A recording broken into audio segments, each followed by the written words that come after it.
बात अगर सोच ही रहे हैं अभी तो सोचते रहेंगे, सही समय का इंतजार करते रहेंगे तो सही समय कभी आने वाला नहीं है। मैं एक कहानी सुनाने का प्रयास करता हूँ, कहानी के माध्यम से कुछ चीज़ें बताने की कोशिश करता हूँ। एक बार की बात है, एक साधु महाराज थे, एक नदी के किनारे बैठे हुए थे। नदी के किनारे बैठे हुए थे। सुबह में एक व्यक्ति उस रास्ते से, नदी किनारे से रास्ता था, वहाँ से गुजर रहा था। जब उसने देखा कि महाराज यहाँ पे बैठे हुए नदी की तरफ देख रहे हैं। सुबह गया कहीं, शाम को वापस लौटा तो फिर से महाराज को वहीं बैठा हुआ पाया और नदी की तरफ वो देख रहे थे। नदी बह रही थी, नदी की तरफ वो बैठे हुए मुंह करके और देख रहे हैं नदी को।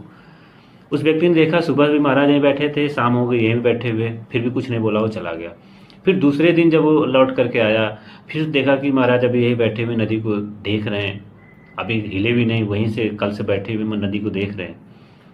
उस व्यक्ति से रहा नहीं गया, उसने उस व्यक्ति से, महाराज से जाकर पूछ लिया, महाराज आप क्या देख रहे हो नदी की तरफ? क्या कुछ मतलब क्या परेशानी है या कोई दिक्कत है? क्या है कि आप सुबह कल भी देखा कि आप नदी के किनारे बैठ के नदी को देख रहे थे, आज अभी भी यहाँ बैठे हुए नदी की तरफ देख रहे हैं, क्या बात है?